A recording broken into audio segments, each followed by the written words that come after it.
Hello everyone out there in YouTube land. I am the Scent Maven. Welcome back to my channel, Shopping in Scents. I'm filming from my car, and I'll tell you why, because I have to be sitting a certain way, and I'll get to that. I tried to find a place where the sun was not in my face, but not having luck. The sun is all around us. So yeah, I'm back with another life vlog, and this is going to be part three in my recovery from my Bartholin cyst, and also the medical drama continues. The medical drama continues, and I'm going to tell you guys all about that. So when we last left off, I had gone for my first visit to, it was supposed to be a doctor, but it was actually a midwife, after my Bartholin cyst removal. And I went there, and I told you guys they took out the catheter. What was falling out, they took it out. I'm not going to go through all of that. If you want to know about the whole Bartholin cyst thing, watch my past two videos. So 2 weeks later, I went back and I saw an actual MD, right, at this facility that's part pediatrics. What is that? I almost said pediatrics. Part pediatrics, part gynecology place next to the hospital, right? So I went back, I saw an actual doctor, and she took me off the pain medicine, you know, the ibuprofen, Tylenol combination, and she put me on antibiotics. And then she told me that she was a little concerned because when they took out the catheter, which was not a urinary catheter, it's called a wood catheter. It's a balloon type catheter that goes in where the Bartholin cyst was, where the Bartholin gland was. So she said the wound, instead of healing like this, it was healing like, it was like a V. It was healing like a V instead of like this. So anyway, she put me on antibiotics, and she told me to come back. I went back in 3 weeks, 2.5 weeks after that, to see how I was healing. She told me to do the sitz baths. I told her, she asked me, have you been doing the sitz baths? And really, I hadn't been. And I was like, I don't understand like what the point of the sitz bath is. It's just like, you know, it's so awkward. You're sitting in a basin of warm water, you know, twice a day for 20 minutes, and it's just weird. And I was like, I don't see the benefit of it. What's the point of it? And she's like, oh, those are really important because it keeps the wound moist and it promotes healing. So she said, absolutely do the sitz baths. So I did them. I did them once a day. I didn't do it twice a day. So yeah, I was on antibiotics. I was doing the sitz baths. She told me after, if I choose to exercise, that I could not like ride an exercise bike or anything that would touch the vaginal area, but doing steps and aerobics was fine.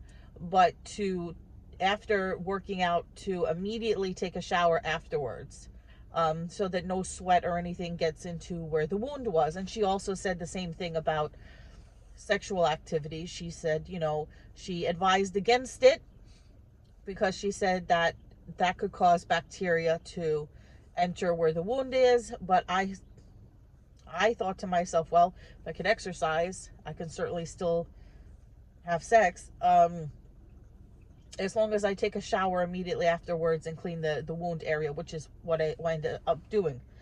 But then I went back and you know, she checked me out again, and keep in mind, this was like now a total of almost 5.5 weeks after the initial cyst had been drained.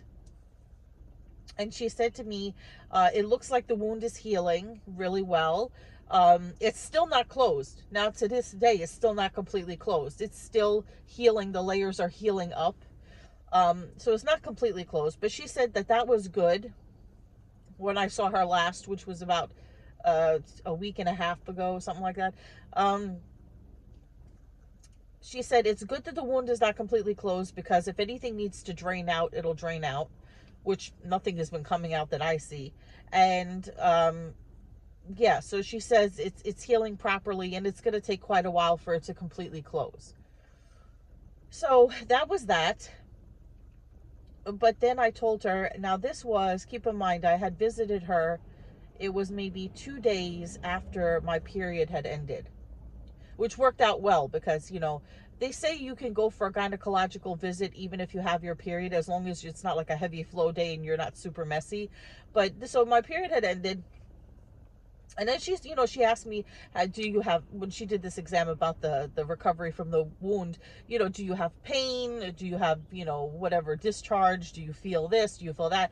So she determined that I was, healing well and I didn't need to come back. She said I didn't need to come back. And I told her, I said, I'm just getting over my period. And for some reason, I feel like I have a urinary tract infection, you know? So she was like, so I gave them a urine sample. They didn't even test the sample while I was there. They didn't even test the sample. She just gave me a generic, well, one size fits all um, antibiotic for urinary tract infection. So I took it and it made me sick for some reason. Like I've had urinary tract infections in my life occasionally, like every woman gets them, I think. That's pretty safe to say.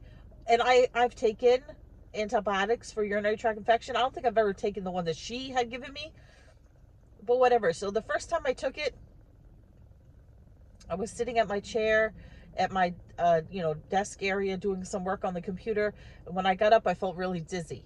Now, the last time that happened to me was because my sugar was high. But this time I checked my sugar. My sugar was not high. It was a little elevated, but it was not super high. So I felt dizzy the first time I took it. And I was like, that's a little strange. So I took it again the next day, as I was supposed to take it twice a day for 7 days.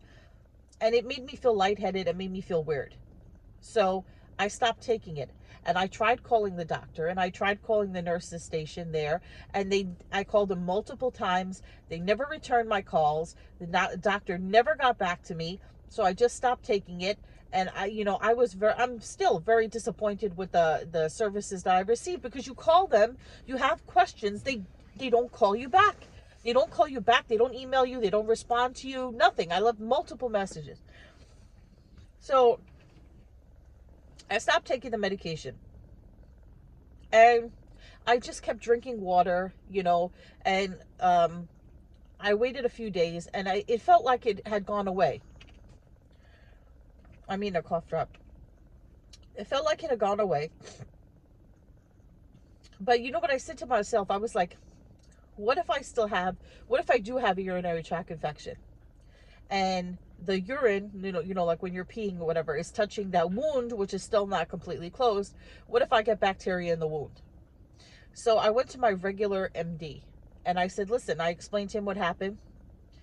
He took a urine sample and he put like one of those dipsticks in it. If you've had one done before, you'll know that they put a little stick in there in the urine. And he said, I don't see any infection. Okay, fine. I said, I just wanted to double check. So I thought, okay, maybe it went away on its own. So then I get an email message saying that, because you can check your records and your bills and stuff. A lot of different, doctors have different websites that they use where you can periodically check your profile, your account, and see what medicines you've been given, how much they've charged you, and all this kind of stuff. So I got an email saying there's a new message in your chart, from the doctor. So I see this message and it says they sent the urine out for culture, which one of my friends who works in the gynecology field told me that's what they should do. So they sent it out to the lab for culture. And the doctor said in the note, it turns out that the medicine that she prescribed for me, the one that ended up making me feel sick and I stopped taking, was not for the bacteria that the culture found. That the medicine that she prescribed for me would not get rid of that particular bacteria, would be non-responsive. That bacteria would be non-responsive to what she had gave me. And so she prescribed a completely different medication for me, a completely different antibiotic, right? So I was hesitant about taking that because I was like, what if it makes me sick again? So I get this antibiotic, and here I have questions. So she gives me an antibiotic. I'm still taking it. It says take one pill twice a day for 5 days. Now, I know my math is bad, but one pill twice a day for 5 days is 10 pills. Yet my prescription bottle has got 40 pills in it. It says on the bottle, once a day, I don't know where it is. I have it here. Twice a day, one pill twice a day for 5 days. And on the side of the bottle, it says quantity, 40 pills. Why? Call the pharmacy. They don't know why. They're like, sometimes the doctor will give you extra pills just in case you need them. What? Every time I've gone to a doctor, that if they think you need extra pills, they prescribe refills. They don't just give you like some weird vast amount of pills. I called the doctor's office, that facility that's next to the hospital that I've been going to. Called them, left multiple messages for the doctor, the nurse's station, whatever. Nobody calls me back. It's still a mystery why they've given me a bottle of 40 pills when I'm only supposed to take 2 pills per day for 5 days. Luckily, with this particular medication, thank God, I haven't felt any side effects. I still feel like it's not gotten rid of the infection, though. I still feel like I kind of have a urinary tract infection. So, there's that. So, I'm going to take it for another 2 days or so, whatever. And if I still feel like I'm sick, I'm going to have to make an appointment to go back to see this doctor, because she doesn't answer my calls. Like I said, they don't call you back. I don't get it. And I told the woman on the phone, the receptionist, and she's like, oh, I'm going to put down for them to call you immediately or whatever. Nothing. No. No one calls me. So, more fun. Then I look in the chart at my bills, because it says you have bills. Because, when you go to the hospital or the doctor or whatever, you have a copay. Do you know that each hospital bill, for the first time that I went to have the cyst drained, and the next day when I had to go back because they didn't give me a pain regimen, they just told me go home and take 1 Tylenol as needed. So I had gone 2 days in a row. Do you know that each visit had come out to a little more than $5,000 before the insurance? And the visit to the midwife 5 days later, where they took the catheter out, which was falling out, and they just basically just had to go like that and take it out. They billed it as a post-surgical operation procedure, and then they bill you for, I've never seen this before, like a visit for 30 minutes, and then if you go over 30 minutes, they charge you again. So my visit to that midwife to have the catheter removed, and for her basically to do nothing other than tell me to come back in 2 weeks and see the doctor, the actual bill was about $2,000. $2,000, of which my copay, thank God for my insurance, was $95. But can you imagine? Then, better, the hospital charged me for each visit $5,000. And I was looking at the insurance coverage, and it says pending. And it looked like they were going to only cover $2,000, which was going to leave me with a bill of $8,000.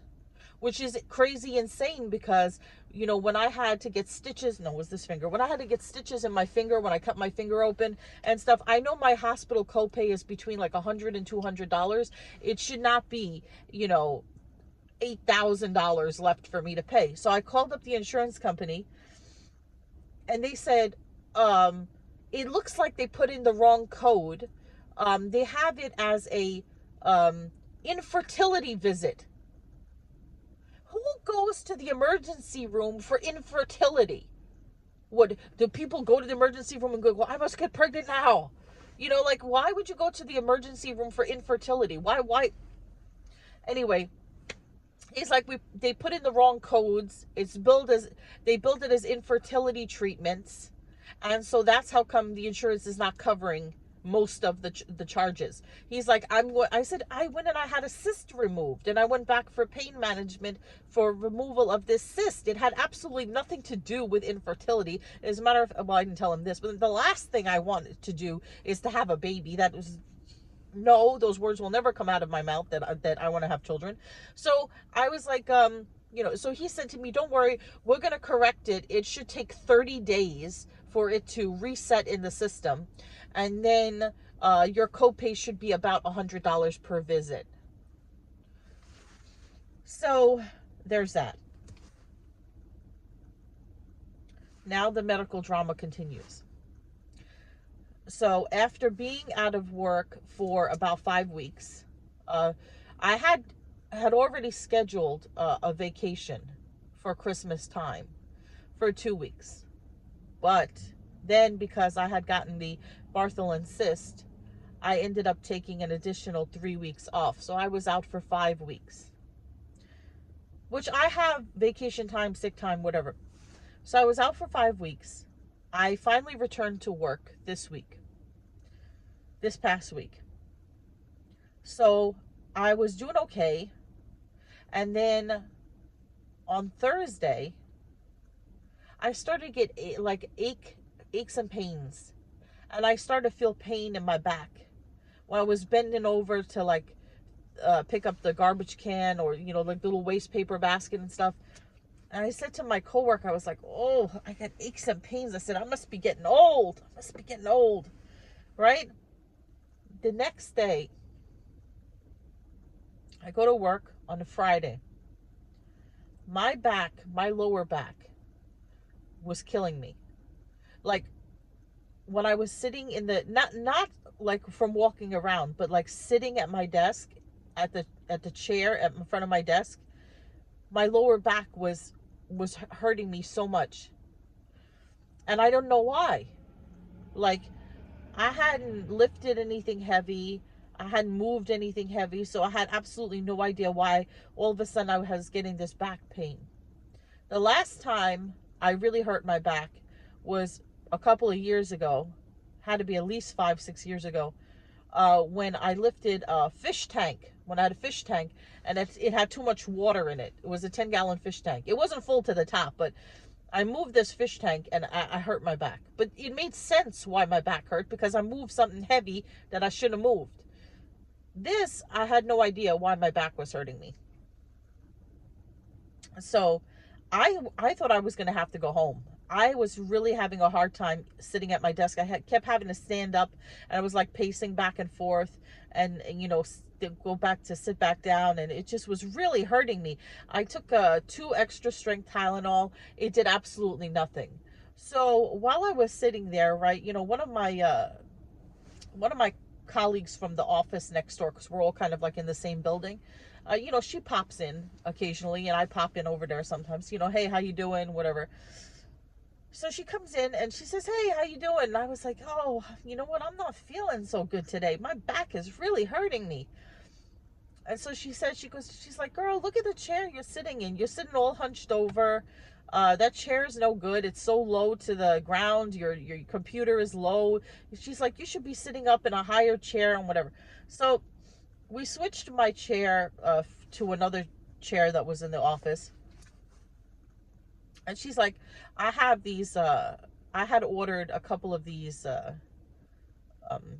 seat pillows. It kind of looks like one of those hemorrhoid donut pillows. It looks like a horseshoe. You guys might have seen it. It's like a horseshoe shaped cushion that you put on an office chair to sort of elevate you when you sit and straighten out your posture. So I guess she had gotten a few of these that she had bought as Christmas gifts for people or whatever, I guess.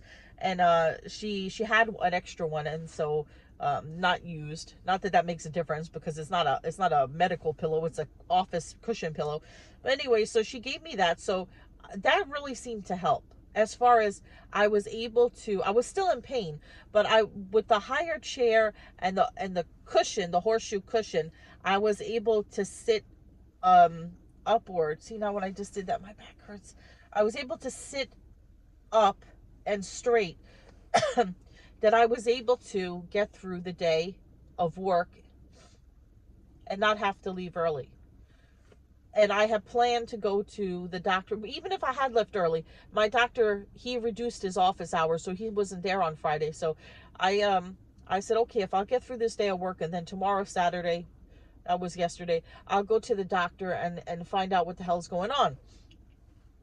The only thing that I could think of it being is that I had been away from work for 5 weeks. I hadn't been sitting at a desk like that, for 8 hours for 5 weeks. So maybe, my back just, kinked up, I don't know. Maybe that's what it was. So I went to my doctor yesterday and I told him, I said, I have this pain in my lower back, and I showed him where it was. It's like where, if you ever, does anybody even use the term tramp stamp anymore? Like when you get a tattoo over your butt crack, they call it a tramp stamp. Like right there, that's where it hurts. It's not my whole back. It's just my lower back right above where my butt crack is, like over there. So he said, I'm going to prescribe some pain medication, and you can use over-the-counter lidocaine patches. And he told me, he's like, you got to stay in bed for 5 days. I was like, 5 days? I just came back from medical leave vacation for my cyst. Now I got to be out 5 days? Well, it's actually only going to be 2 days, because Saturday, Sunday, Monday's Martin Luther King Day, which is a holiday. Then there's Tuesday, Wednesday, which would be the only 2 days I would be out. And then I could go back Thursday if I'm feeling better. So he's like, yeah, you got to stay in bed for 5 days. Why am I in my car right now? Because I just went to pick up something to have for breakfast. That's why I'm in my car right this moment, or else I would still be in bed. So he says, he's like, yeah, stay in bed for 5 days, take this pain medication, and if you don't feel better in a week, he wrote me a script to go see this pain management doctor. I said, are you going to send me to a chiropractor? He said, no, I'm going to send you a pain management doctor. They're going to have to give you an injection, a cortisone injection into your spine. Fun. So I went to the pharmacy, and I got the lidocaine patches, over-the-counter lidocaine patches. 6 of them was $11.99, CVS brand. And then the pain medicine, which I'm not going to say which kind it is, but it's an opioid. So it's, you know how they say people get addicted to opioids, which that's not going to happen to me, because this is just like a temporary thing. But when I was in the hospital, I told you guys that they did not want to give me an opioid for pain from the cyst, because they have these signs up in the hospital that say, no, we don't prescribe opioids for long-term pain relief because people get addicted and such. They have these, PSA, public service announcement signs or whatever. So he gives me this pain medication, and the copay on the pain medicine was 77 cents for 30 pills. So yeah. So here's the thing. I put the lidocaine patch, and I love the Bad Enabler. I love the Bad Enabler. He's my best friend in real life and on YouTube. He tells me, be careful with the lidocaine patches, because one time I used it and I had gotten a fever of 103. So I was like, oh, great. Now just put that image into my head. Then I was sitting there having anxiety, thinking I'm going to get 103 fever. I'm taking my temperature every 15 minutes. So the lidocaine patch, it was a little bit of a pain to put it on. And then I was worried. I kept checking my temperature, and then the Bad Enabler was like, it raises your body temperature because it's supposed to soothe your muscles. So yeah, it's going to raise your temperature. I called the pharmacist and I asked her. She said she never heard of anybody getting a fever from a lidocaine patch.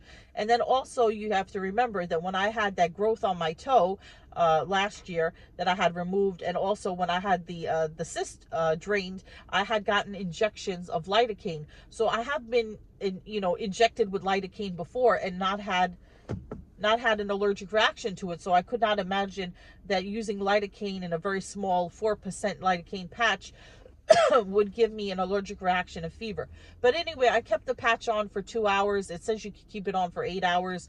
I was checking my temperature. It did go from 97 to 98 and then 98.8. And I was like, it's raising my temperature, it's scaring me. I took the patch off. Then, as far as the pain pill, the side effects, it says can make you very drowsy, can make you it literally says it can make you feel spaced out. You're not supposed to drive when you take it. And then there were other, it says like in rare instances, it can cause seizures, hallucinations, and all this kind of stuff. So I was very scared to take this pain medicine. And the doctor told me take it at night before bedtime. But I take a lot of medication at night before bed, for my other conditions and stuff. So I talked to the pharmacist about it, and she's like, well, it's going to make you drowsy. So what you should do is take it around dinner time with your dinner and space it at least 2 hours apart from your other medication. So that's what I had intended to do. But I kept thinking about it, and I live alone, and I'm thinking, well, what if something happens to me, and it makes me spaced out or hallucinate or some horrible side effect? I'll be all by myself. And then I talked to Bad Enabler, and he's like, well, then that's when you call 911. And I was like, well, what if I'm spaced out of my head and I'm seeing things? Maybe I won't even be in the capacity to call 911, you know? I certainly won't be able to drive myself to the hospital. So I was very worried about this. So what I did was he prescribed 50 milligram tablet. So I have a pill cutter at home, which I hardly ever use, but I have it. So I have a pill cutter. So what I decided to do was I cut the 50 milligram tablet into quarters, so 4 pieces. So I said to myself, I'll take a quarter of a tablet and see what happens. So last night I took a quarter of a tablet. Nothing, it didn't seem to have any effect. It didn't do anything for the pain, and it didn't make me loopy or spaced out or hallucinate or anything. So tonight, I'm going to try taking a half of a tablet and see how that makes me feel, if it does anything for the pain. And then if it doesn't make me loopy or whatever, then maybe the next night, if I'm still having pain, I'll take a full tablet. But when you live alone and you have nobody to help you and to watch over you, and you don't know your neighbors, not that they would help. And even that little lady who used to live downstairs from me, I mean, she was deaf to begin with. She wouldn't be able to help me if I had anything happen, right? She needs help herself. So now I've injured my back. I've injured my back, and I don't know how. I don't know how that happened. And yeah.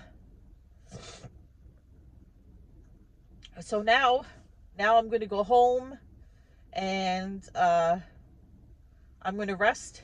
I'm going to watch movies, rest, and I'm going to drink plenty of water.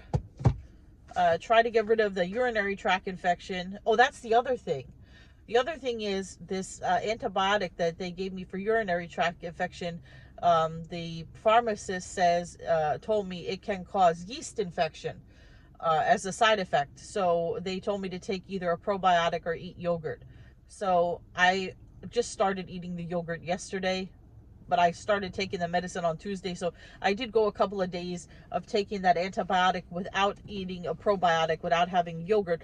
So maybe I did give myself a yeast infection. I have no idea. So yesterday I had yogurt. I bought 4 of the Light and Fit blueberry yogurts. I had one yesterday. I'm going to have another one today. I feel like I have a sore throat. I feel just not well, and like I said, my back is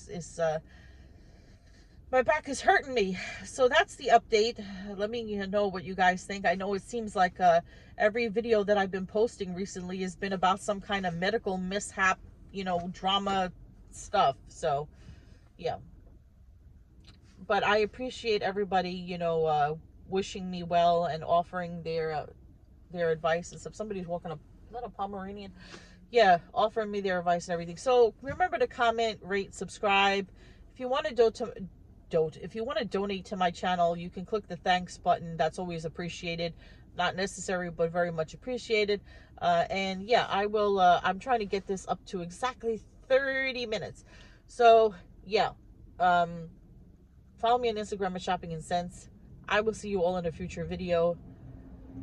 I remember I still think God is good and I have count my blessings. So hopefully I'll heal fast. But until next time, goodbye everyone out there in YouTube land.